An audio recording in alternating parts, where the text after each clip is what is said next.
Hey everyone, it's Sino. I wanted to take a quick second and thank everybody for all the support you guys have shown me since I started uploading daily last week. We've gotten 220 new subscribers in a week, after going through a bit of a rough patch the last couple of months on YouTube because of all the changes. It's been an experience recording and editing a video every day and putting it out, and then I'm losing my voice a little bit. I still wanted to get the video out today, so here it is. I want to pick a day to upload one longer video per week, 45 minutes or more.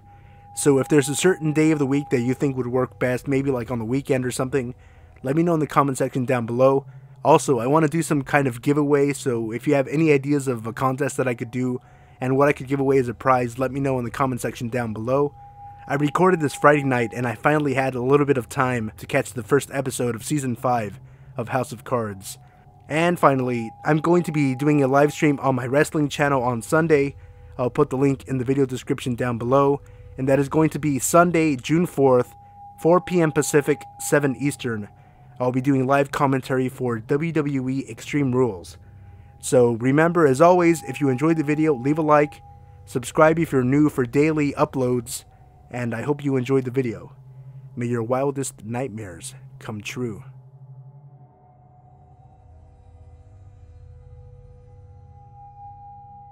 I visited my dad in Washington State when I was about 17 years old.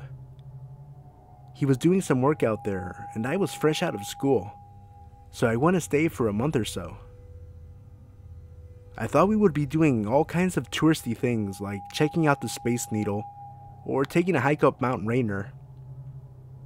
I never got to do any of those things though. Apparently, all my dad wanted was some company in the hotel room when he was home. He worked all day, and a few hours after he got home, he would go to sleep. Understandably, after a while, I got bored. He started leaving me money in the morning before work, encouraging me to get out and see the city. Now, I'm a pretty shy person, so I definitely wasn't keen on getting out in a new city on my own. I was too scared to take the bus or anything for fear of getting lost. There were no smartphones, so it's not like I could have just used GPS to figure it out myself. Eventually, I made my way out of the hotel. I walked down to the first store I could find. It was an A&W connected to a convenience store. I went inside and just got a drink. On the way out, I noticed how many unkempt folk were hanging around the store. Most of them had a pretty disheveled appearance, with torn clothes and a bunch of scabs on their face and arms. I just assumed they were homeless. While I was making my way towards the end of the lot, I thought it might be a good idea to ask one of these folks if they knew where I could score some bud.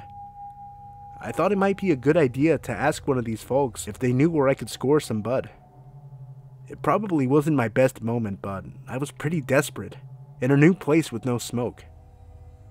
The guy I talked to had a crooked grin, with a mouthful of cracked and missing teeth. He looked much cleaner than the rest, and seemed to be eager to help me. We talked for a bit, and his eagerness started to make me nervous. Initially, I had just wanted something small, but asking for anything made him think I had money. This got him excited. It didn't take me long to figure out he wanted a win-win situation, where he would score me some weed, and I would buy him some crack. No thanks. Even though I refused with a little tact, these people can be pretty unpredictable. His demeanor did a complete U-turn. The eagerness and excitement were gone, replaced with nothing but anger and probably hate. The way he looked at me was like he wanted me dead right there. I guess I led him on a bit about the drugs. Unintentionally, of course, but still.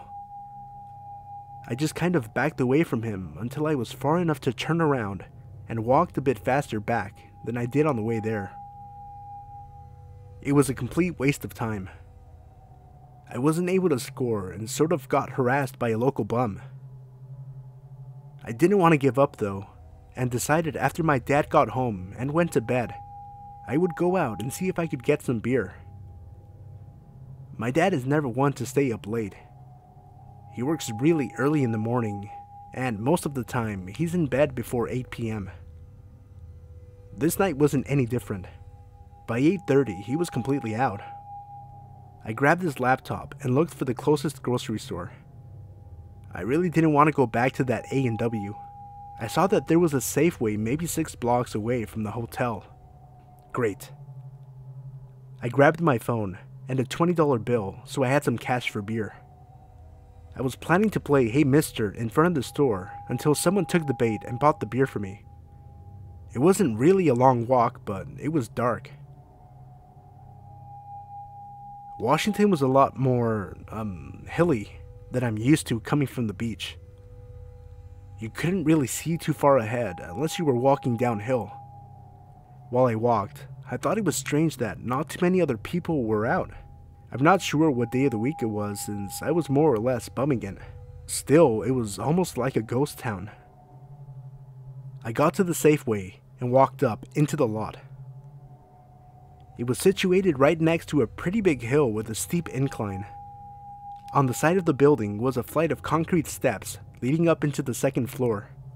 Directly across from the stairs and up the hill were some sparse woods that had a path straight through.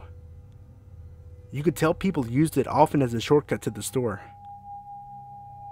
The parking lot was dimly lit.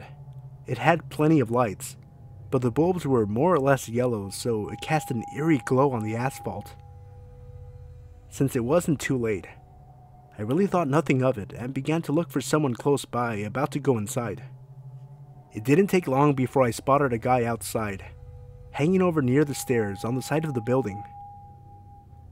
Before I could even decide whether or not I wanted to ask him, he waved me over. I thought I might as well. I haven't really seen too many people out, and I really don't want to go home empty-handed again.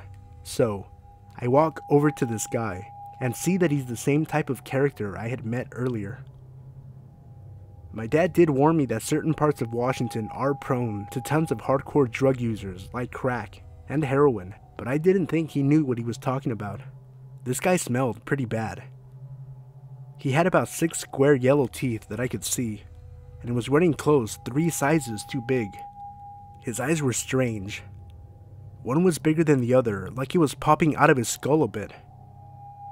It creeped me out, but I tried not to let him see he made me nervous. His hair was really long, unkept and stringy. It just fell limp across his face and down to his chin, all soggy and matted. He asked me for a cigarette, which I didn't have on me. His voice sounded like it was a struggle to talk. It was raspy and had a sort of inflected wheeze to it. The voice shook me more than his eye. I told him that we might be able to help each other if he would do me a favor and get me a 6-pack. I offered to buy him some smokes if he got me the beer.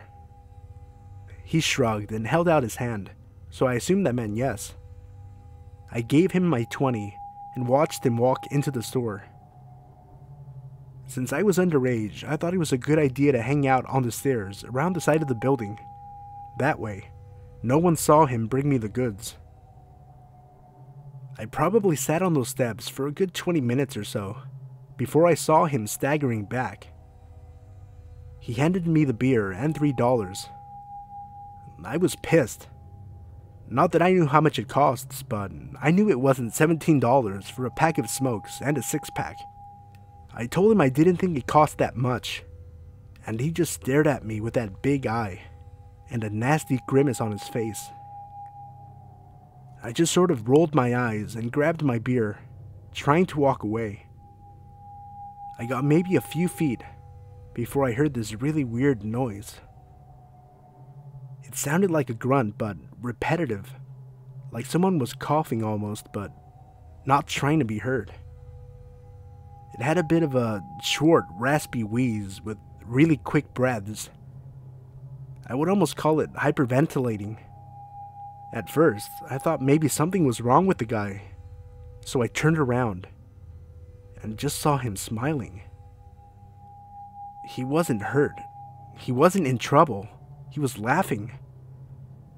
It wasn't like any laugh I have ever heard in my life, and it just sent chills down my spine. He was cackling like a raspy, wheezing donkey and it creeped me the fuck out. Now, I had this bright idea. My hotel was only a few blocks away, and those woods had a pretty quick shortcut. I really didn't want to walk back alone, on the street where this guy could see me or where I could get caught with the beer. I just wanted to get home and drink. I thought about that path through the woods and how I could easily reach it from the steps if I just walked past that nutcase around the side. He was still sitting a foot or two away from the stairs when I started to climb. He didn't turn the corner or even look at me, so I calmed down a bit. When I got to the top, I could see it was a good hop across the gap between the hills and the stairs.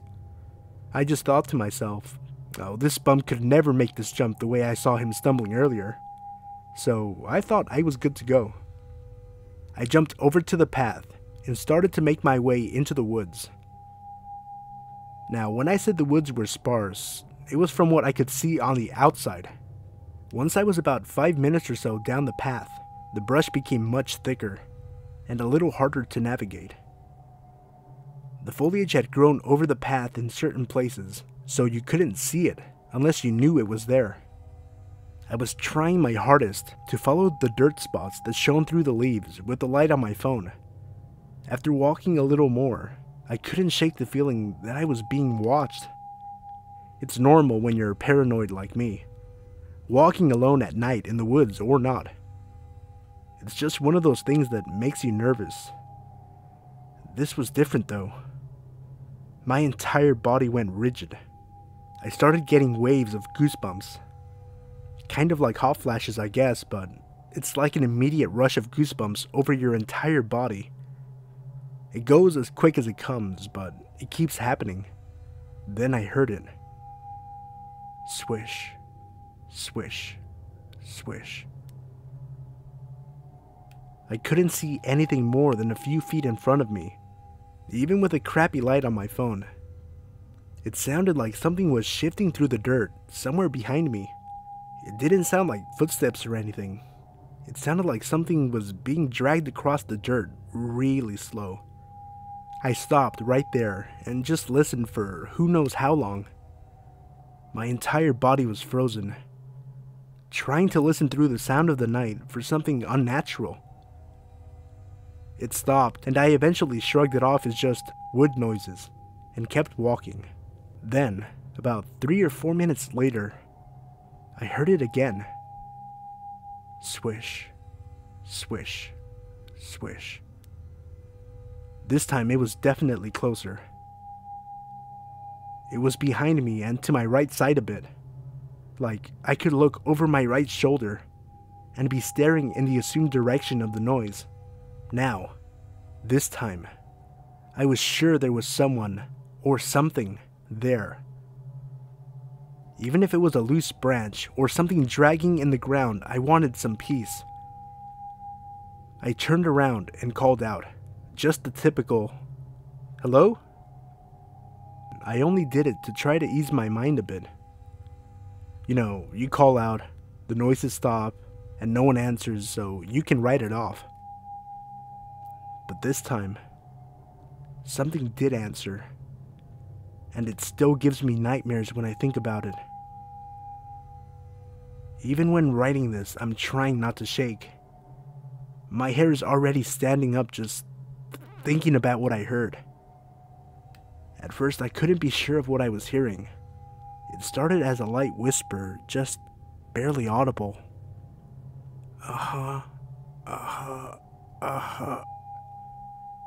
Then as it grew louder, I was certain about what it was. I recognized it immediately. I will always recognize it. That laugh. That fucking laugh. That grunting, rasping, wheezing cackle. Even though I couldn't see him, I knew who he was and I didn't want to find out why he was there. That was enough to send me into full panic mode. In a tenth of a second, my flight or fight response kicked in. I dropped my beer right there and booked it. I must have been closer to the other side of the path than I thought, because in a few minutes or so, I tore through the opening and down a second flight of stairs toward the street. I didn't look up or behind me, and I didn't stop. I ran until I got back to my hotel and locked myself in the bathroom with the lights on. I didn't even want to be in a room with windows. I fell asleep in there, and when my dad woke up, I told him I just wanted to go home. He put me on a plane a few days later, and I couldn't have been happier to be going home. I don't know if both of those men knew one another and they planned that, or if it was just another bad place, bad time scenario. Either way, creepy bum in the woods. I don't know what more you wanted, and I'm glad I never found out.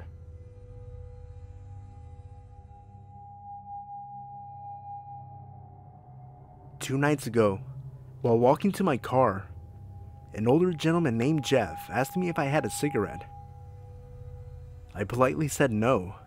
He continued to talk out loud to himself whilst walking away, during which time he said, "I've gotten away with murder in Chicago." We get in the car, and 3 blocks later, we stop at a light and he's there, leaning against the pole, smoking a cigarette. I'm fairly certain he's a time traveler. No way he could have gotten that far faster than us in the car. We stop at the light, and he points directly at me, and then does the slicing your throat movement with his thumb. He had a straight, angry face, and we drove away thinking, did that guy just threaten my life because I didn't have a cigarette? At that point, it was creepy but kind of funny. Fast forward to last night. 2 friends and I were downtown, sitting outside at a brewery talking about what had happened. All of a sudden, the same guy comes walking up to our table out of nowhere. He walks past us, we get up to go inside, and he makes a U-turn and walks directly by me. We think, okay, that's weird, but there's no way he remembers me or that he threatened me last night, right?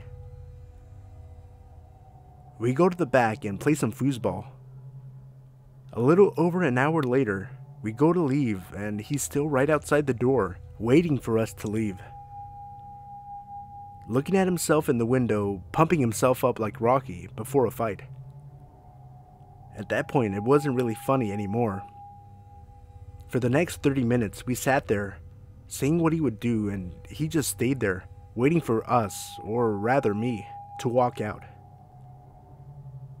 A few times we thought he had left, but he had actually just walked down the street to the entrance of the building my office is at, where he originally saw us. At 11:55 p.m., he finally walked away and we walked to my car. My friend said he was down the street, so we were fine, only to find that when we got to my car, he was standing right by it. Again, time traveler. We got in the car and almost immediately, a cop car pulled him over. We couldn't make out what they were saying, but it's fairly obvious something is wrong with this man. Either drugs or an extreme mental disability. Regardless, the cops let him go and he walked away. What started out as a joke / kind of funny scenario ended up being kind of creepy and weird.